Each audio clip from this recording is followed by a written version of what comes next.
What's good, guys? Charles from Team COG coming at you guys here with a post-commentary duel video. And today we have Infernoid versus Orcust. And just like this says down below, hit that join button down below to join the Crusade, become a member of the channel. It supports the channel, and everything that goes into the channel gets put right back into it. Also, if you guys don't know, we are doing a podcast called The Road Crusade. I'd be very appreciative for you to head on over there and check it out. That also indirectly supports the channel as well. I really enjoy doing it. But anyway, back to the action here. We have Scrap Recycler firing off without any form of interruption, which is wow. Dumping the O-line to practically get a token, and we're probably going to see some Scrap shenanigans go on here. It might be a little bit before we actually see an Orcust monster touchdown, but anyway, Scrap Wyvern going to be activating, bringing back the Recycler, destroying the Recycler to grab the one of the big fridge of the deck.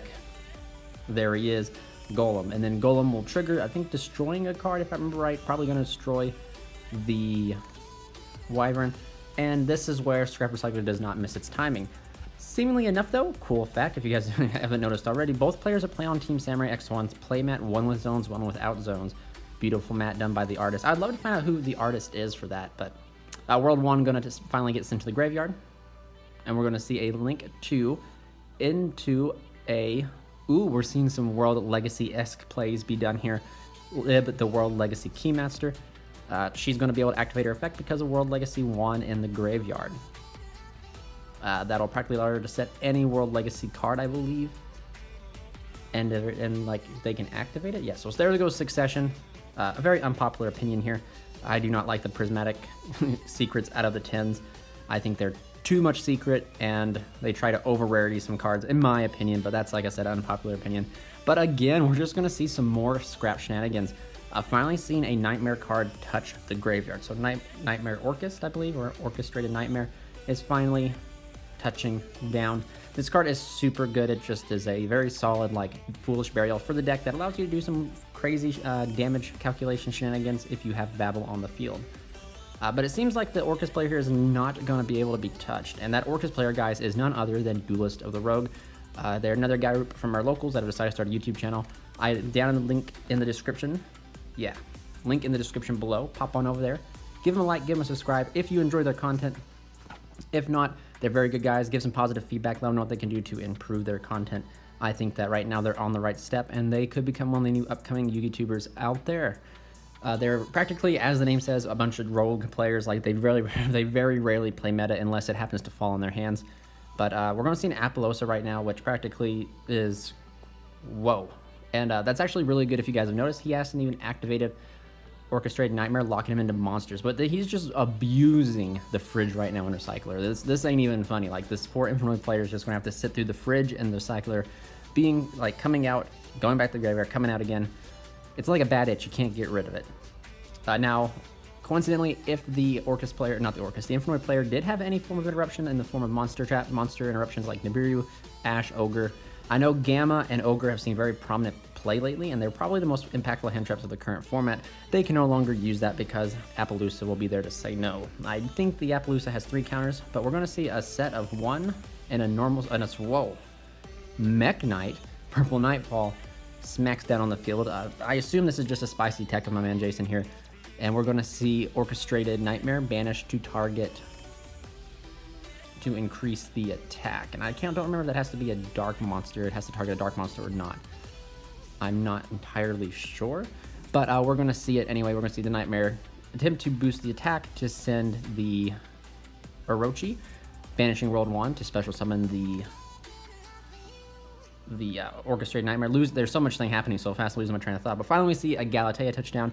We have a Purple Nightfall. Like I was saying before when that kind of caught me off guard, the Purple Nightfall is probably just there to have quick and easy access into the Mech Knight Girsu, which is a pretty solid card. We're going to see Babel be activated. Orcust definitely losing a lot of power since Harp has been gone, but like, the deck still is like, if it's in the hands of the right pilot, the deck can still very well do good. It's a very combo-esque control strategy. Me and the Rogue Duelists were sitting down and talking, like, it's very, like, Unchained in this, have, like, kind of a similar playstyle in the sense that they are combo-oriented, but they have a controlling aspect to them. They're not aggressive beatdown, they're not infinite negates, they control the board, but they have specific 1- and 2-card combos that get you to the boards in what you want. We're going to see a Dingirsu smack down here, and we're going to see it use its effect to equip. Ding being such an impressive card as is, but we're never going to see a Link 2, which my bet is into IP Masquerena. Yep, there it is. And then IP Masquerena being a dark is very good too. Right now, he could very well tag out the purple, I believe. He's not going to tag out the purple. Infernoid player drawing for turn, and I can't see what's in his hand, and it's been a long time since I've even seen Infernoids, but I do seems like a lair. So it's lair Infernoids. Actually, believe it or not, guys, lair Infernoid is a very strong strategy. It actually went on to win the entire locals, believe it or not. But just because it won the locals doesn't mean it will face the Wrath of the Orcust here. Find out next time on Dragon Ball Z. But right now we see Prank-atops drop down. You gotta love those one-ofs, and a very powerful one-of in that matter. I think right now, subjectively, he could attempt to force out the Appaloosa very easily here. He could attempt to smack into a down wrestler, and then I think there's a set crescendo in the back row. I really wasn't paying attention with all the shenanigans going on. But we're gonna see a lair happen. So lair is a very problematic card. Whenever lair touches down, I try to get rid of it as soon as I can, just because it allows you to tribute for cost, and you don't really have a window to respond to that. But anyway, we're seeing a chain of the spooky skeleton, who's going to send a Dingritsu down your spine, is going to bring back the Ding, and that's probably going to attempt to send the lair. See, even our boy Jason here fears the lair because the lair is just super strong. Very interesting that he didn't try to do anything with the Prank-atops, but I guess he's next level thinking. He probably sees the same thing I said in the very beginning. He can force the Appaloosa very easily here by just poking to attack. Or he could just use something in his hand right now to force the Appaloosa to weaken it so Prank-atops can attempt to clap over it. But that IP Masquerena sitting there can potentially cause some problems in the fact that it can shuffle away the Appaloosa to make a unicorn. We're going to see a banish from 2 from hand. That's a Deviati and an Antra, I believe, to summon out. Is that Shajette? Or I cannot remember for the life of me which one that one is. Lair Infernoids is like a total glass cannon deck to me. Like, I mean, definite a glass cannon. You will either see them show up to an event and completely get smacked and not do anything, or they'll show up to an event like this one and they will just like meet a little bit of resistance, but they'll just powerhouse through everything. And it's such a simple strategy that has like very intricate interaction. Like, you know, like the deck does not put up like an unbeatable board. It definitely puts up a subpar board that, if in the hands of the right player, negates the right things. It can be very oppressive. And then you have big chunguses that just do things that are all DD crows that just whack into things. And not to mention lair is out there that allows them to tribute your stuff on top of banishing your stuff from the graveyard. So Forbidden Droplet, I was wrong. Okay, so we're gonna see Forbidden Droplet sending 2 cards from hand and 1 from field, targeting 2 cards, and you cannot respond with monster effects. So that is super powerful. That is like completely a blowout, because Prank-atops cannot even be chained to that. Forbidden Droplets is a very powerful card. I almost like, I have a mixed feeling with this card. I feel like Konami is like making too strong of cards as of lately. I feel like we had enough like hate for all these type of things, and they're just continually adding to the pool and not like evening it out. They're just like, here's another busted card. Here's another busted card. And that very well can be seen about triple tactical talents. Is like, it's not as good as Forbidden Droplets or whatever, but it's still a super powerful card that probably should not have been made. I mean, it has 3 ban cards on it. So as we said in the Road Crusade podcast, my band Gus said it the best way. There's 3 ban cards on, 3 banned effects on it, so it has to be good eventually, and that is very true. But Forbidden Droplets really kind of like, in my opinion, it's like a better Dark Ruler in the sense. But you know, us here at the Crusade, we don't fear it because Equimax can still negate it with the right response. As long as we have a Trapper spell set and they don't pitch that, we can still negate it with Equimax, because that's how that's how like the gameplay works. However, the Infernoid player is not in that saving grace to where he has an Equimax that can do that. I'm sure he has an Equimax to OTK, but I don't think he has one to be able to do that. But very interesting thing to note here is that the Mech Knight Nightfall is not fired off either. Probably hoping to hold the ground with it until he's forced to use it, but he's going to attempt to force the IP, which is very interesting here. And this is another reason why I'm not a fan of Infernoid, is because, we're going to see Orchestrated Nightmare boosting the attack. Is he going to make it bigger than the... I think he does. I think he makes IP Masquerena bigger than the Prank-atops gear and damage calculation, like I said in the very beginning of the video, I think. Which allows the Prank-atops just to crash. He still gets to save the IP, not even forcing the IP. the Orcust player definitely was in a very powerful position in this match. Like, this is just kind of, this is one reason why I'm not a fan of Infernoid, Lair Infernoid, as I was saying previously, because I believe the deck is like so glass cannon, because look, he's done, like, look at what he's done, and he still has the one card in hand. But he's going to banish to summon. Now that, I believe, is, ooh, I can't remember that one. But he's going to gate with that with Appaloosa. Where's your dice, man? Keep track of those counters. Or he's going to pass it over. I mean, good job, Infinite player. Still holding in the line, but as he's kind of reading the writing on the wall, I believe he's just going to wrap it up, and we're going to go ahead and jump into game 2 right here. So Orcust stealing game 1, comboing off with no interruption, and just really controlling the board there. Like, as you guys know, it wasn't like a full negate board, even though that like set Forbidden Drops this was super powerful. But I believe we see a fridge in the hand over here, so he happened to open the Garnet, and that's not too bad, I would say. I think Orcust can still play through that. However, Orcust is one of those like really blessed World Legacy archetypes where their graveyard is their second hand, and they can just, you know, keep it going. Scrap Recycler right to the hand. Going to try to fire off that Scrap Recycler. Is going to be met with an Imperm this time, saying no to the Orcust player, and actually that is a very critical point in the Orcust combo. If he has no form of extenders to continue to go on, he will be forced to pass here. It looks like he's going to set one. I think I see it. That's either an O-Lion or a Danger Jackalope in his hand. I think it must be an O-Lion. And he top deck. I don't know if you guys see that. The Infinite player top decked into another Impermanence. And then one of Prank-atops right to his hand. So this is not looking too good. We're going to banish one to summon out. That's Antra. Antra, I believe, bounces on summon, which is super powerful. Sending that Scrap Recycler back to the hand. And we're going to see a Monster Gate. Nothing from the Orcust player. Clearly, the Infernoid player is laughing at him, saying, how do you like not having nothing? And our boy Jason over here playing Orcust is just crying. But we're going to see Monster Gate fire off until it gets a monster that can be normal summon or set. I believe that's Monster Gate's effect. But anyway, all the Infernoids cannot except for Decatron. So there's Decatron. Decatron coming out, fueling that graveyard. I believe Monster Gate is at 3, which is very powerful. I mean, that is like super absurd. And that's like one of the reasons, like, I guess, if I was to lay down some pro and cons of Lair Infernoid, that would be one of the very high pros, as you have such powerful cards like Monster Gate that just allow you to just send to the graveyard. Also, let's not forget Void Feast, and you have like Void Imagination. All the Void cards are super powerful. Very underrated Void card that I really like is Void Seer. It's like a quick play spell that protects your Infernoids from certain effects, I believe, and it's just, I like that card personally. It's one of my favorite. But look at the stack of graveyard there. He has like Anaku, Deviati. Like, the plethora of cards he has is just at his disposal there. Also, something to note is like Infernoids have like this clause where like you can't summon, like you can't have the total levels can't be like exceed a certain amount. But he's going to use Prank-atops. He's going to call by the grave Deviati. Good call on the Orcust player. Clearly he knows what's being done here, but he's going to see a banishment of that guy, which I can't remember. Another banishment of Deviati and Anaku to summon this guy. Very interesting on why he chose to banish the Deviati and the Anaku. I think they're the monster negations, so I would try to get them out on the field personally, but I'm not a Infernoid like master by any means. I'm sure there's a reason behind it. Maybe some of you guys in the comment section can tell me the reason behind this. He's going to, or maybe we'll just see here in a second. Another Decatron being popped out here.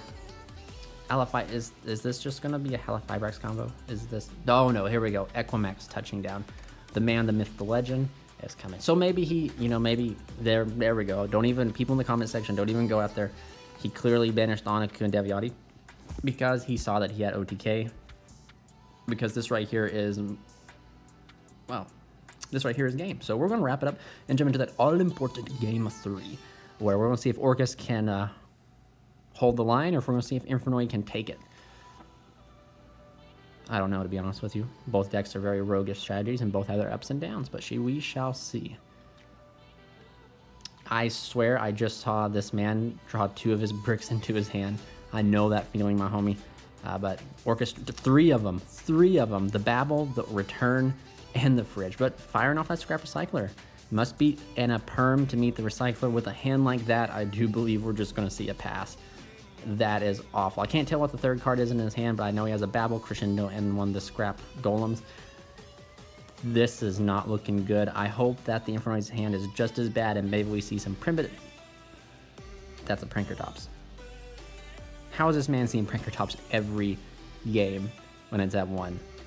What a legend. But top deck of Deviati there. We already know what's when we're going to see touchdown. Another Prank-atops for the 3rd time in a row. Never mind, we're going to see a Void Vanishment. One of the powerful Void cards, pitching Deviati, which I will believe will grab him Void Feast or Void Imagination. Void Imagination is super strong. Void Imagination, I believe, could almost like clear it out. But he's going to go for Void Feast. I believe he's just having that follow-up. Being respectful to Orcust, knowing that they are a respectful deck, not trying to like blow the load and then just eat like certain interruption and then be stuck. Definitely having that follow-up. This special summon of Infernoid Prank-atops is what we should call this card.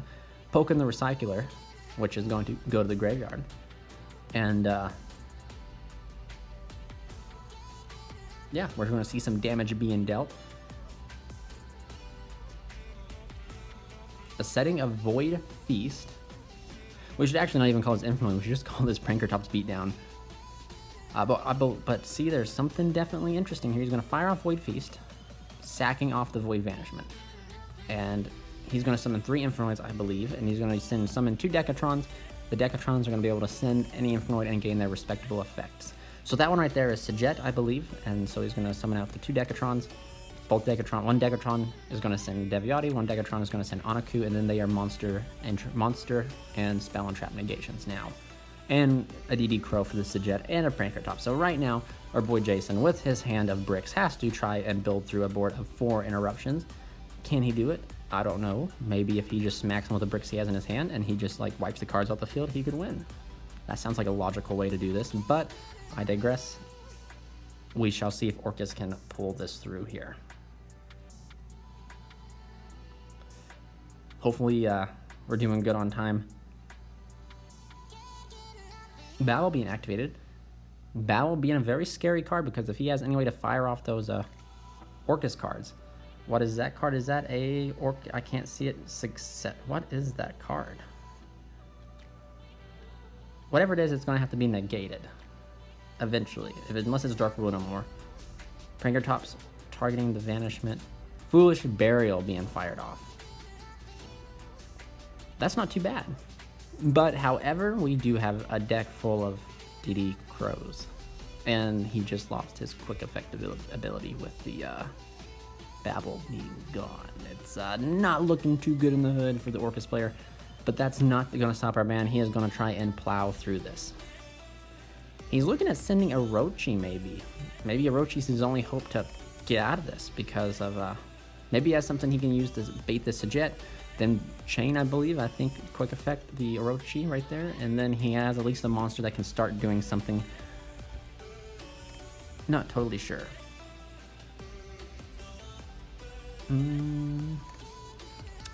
Asking questions, always good, guys. Always remember to analyze the field and ask questions if needed. Also, do not ever be afraid to read the cards yourself, because sometimes reading the cards yourself does a lot more than your opponent explaining to them, because sometimes you'll ask, what does this card do right now? And they will give you the bare bones, and then you'll do something, and they'll be like, oh, you didn't ask that, you asked this, and slightly they are correct. You didn't ask what the whole effect was, you asked what the current effect was. So do keep that in mind. Just always analyze the field, always read cards, just to make sure you understand the board status, and do not be afraid to do a strategic retreat. There's no shame in strategic retreating. However, there is shame in losing, but a strategic retreat is definitely no shame. Orochi being sent, and we're going to see Dark Grepher. Now, this is pretty good. Dark Grepher's normal summon is going to be a Foolish Burial, so right now he is forcing the monster negation, which is not too bad, but he's not even going to use that effect. He's going to crash into the monster negation right off the bat, which is extremely smart, because now if he uses Sajet, would be my guess. He can use Sajet to hit the Orochi. So, yeah, to hit the Orochi. And now he could attempt to chain the Orochi, but then he can go ahead and lose the target. He can use Decatron, which I believe that Decatron left is the monster one. And then the Orochi would get negated. Contemplating the decision to chain the Orochi, he's just going to let it happen. Grepher's still going to smack into the Decatron with the monster negate. Yeah, my man Jason, you don't have any Orcust in there, sadly. That golem sitting in the hand, that fridge in the hand. Interesting. Couldn't he have pitched the fridge? No, he could not, because Grepher requires you to pitch a dark. Well, let's see here how the we see. I think I see a Forbidden Droplets, the Infernoid that I can't remember the name of, and another Monster Gate. If this Monster Gate resolves, which of course we know what it's. Oh, poor Jason, man. Hopefully he rips a Decatron right off the top of the deck. Nope, absolutely not. No, he is just going. He's going all the way. However, he's not getting a lot of Infernoid cards. Well, there's 2 Infernoid cards, 3. There he rips a Decatron. That's actually not too bad here. That's actually pretty good because he just hit a lot of consistency, interruption, spell, and traps. And also he hit Mystic Mine. Huge. Another con to the Infernoid strategy. Only cowards play Mystic Mine.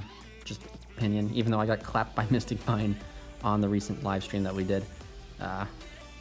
That card needs to go. I mean, let's take a quick second to say that that card 100% needs to go. If Kaiser Coliseum and other cards like are not allowed, that card should definitely not be allowed. That is poor card design on Konami's part. And they still haven't done anything about it, but you know, I have faith in Konami. And we're going to see the bounce the hand of the Grepher, which, oh, well, he does have a graveyard full of cards, actually, because, oh, Deviati and Anaku are both in there. That's actually pretty, that's not too good. He could summon back Sidjet. I just want to see Anaku or Deviati touchdown. Stop summoning these little weak ones. I know they're DD Crows and probably the better ones for the strategy, but summon me an Anaku. Summon me a Deviati. Because all we're going to see is a Nightmare Phoenix pitching that one, which I cannot think. Orchestrated Crescendo there. However, I think Crescendo has a graveyard effect. He might not, if that graveyard effect is live. Don't quote me on it because I'm not too familiar with the effect. He could probably fire it off. But we're going to see that one. My man, summon Deviati, Anaku. I remember back in the day when Anaku touched down, it was devastating. But we're going to see a banishment of 2 Decatrons to grab a look at him. Come on. Yes. Yes. Anaku touching down. Yes, that a boy. An ultimate rare too. Beautiful card. I love the card of like Void Feast or something like that, or Into the Void or something like that, where it's like Constellar Diamond turning to face this giant monster of an Infernoid. Beautiful lore, beautiful artwork within the deck's storyline here. In both decks storyline, really. You have Dual Terminal and you have World Legacy, which has been confirmed to be part of the Dual Terminal storyline. Very beautiful lores on both sides. But Crescendo activating? Yes, I believe Crescendo is activating here. Is there going to be a response? Is there a response? Yes, there is. Anaku is going to tribute to negate, because Anaku is the one that destroys the front row but negates the back row, and Deviati negates the front row but destroys the back row. And just 2 Deviatis will be banished for this too. So this is looking like it's going to be a game here. The handshake's going. Remember, like, comment, subscribe, guys. This is Charles from Team COG signing out.